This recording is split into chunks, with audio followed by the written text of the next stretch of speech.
sebuah ajaran dikatakan itu ajaran Islam, itu kan mesti ada dasarnya. Ya. Nah, apa dasarnya? Yakni ada dalilnya dalam Al-Quran, ada dalilnya dalam hadis, atau yang ditunjukkan oleh keduanya, yakni ijma'us sahabah dan al-qiyas.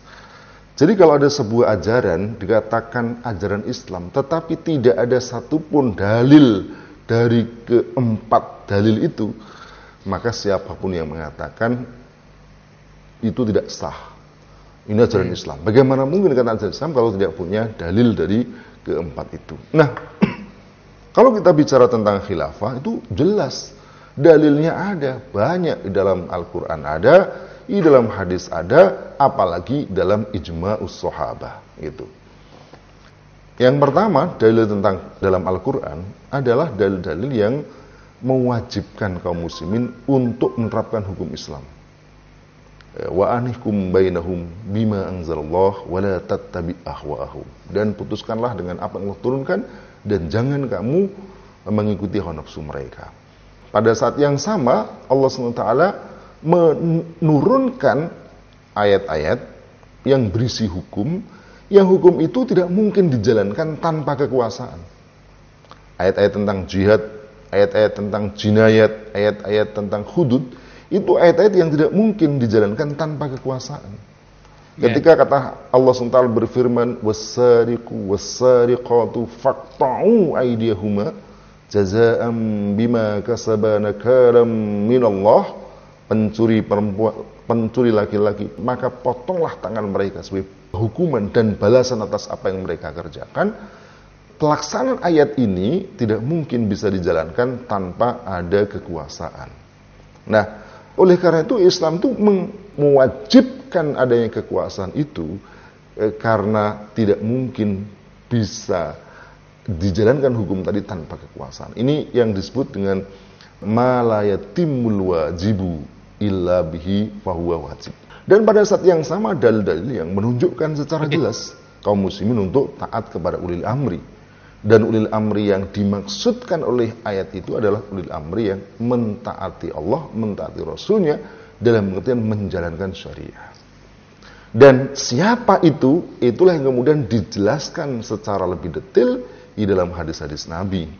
Yang Nabi menyatakan dengan jelas bahwa sepeninggal beliau ya ada khilafah ala minhajin nubuwah.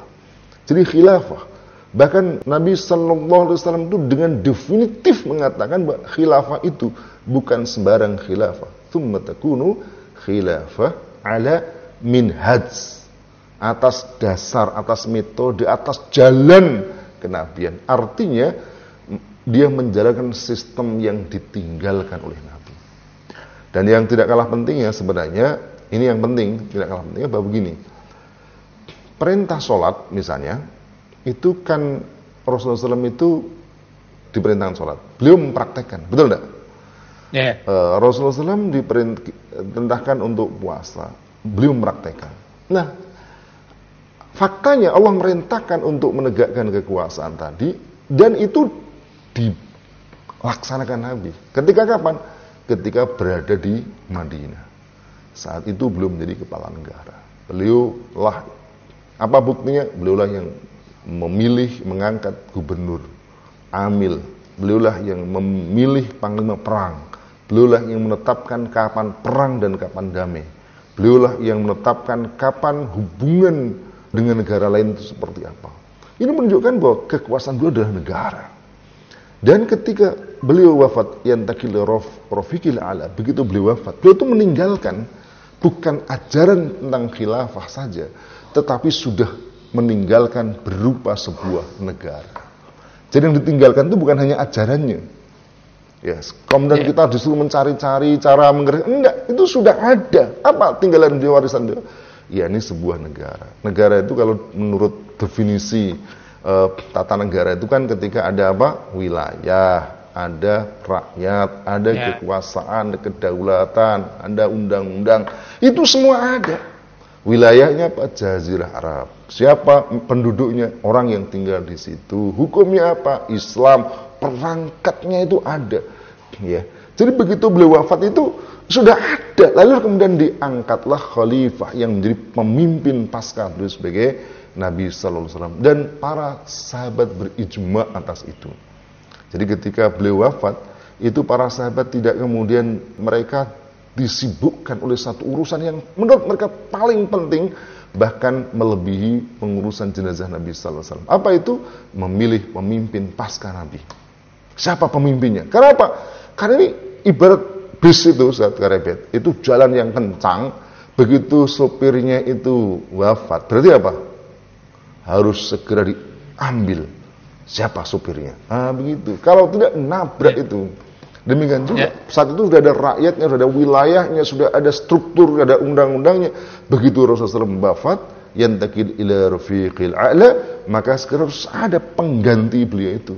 Maka yang disebut imamah dalam Islam itu adalah khilafatun nubuwah. Al-imamah maudu'ah li khilafatin nubuwah. Imamah itu adalah jadi dia maudu'ah, ditempatkan, diposisikan, diadakan untuk apa? Li khilafatin nubuwah, untuk mengganti kenabian. Bukan sebagai nabi, tetapi fungsi kenabian. Apa itu fungsi kenabian? Fi hirasatiddin wa siyasatid dunya.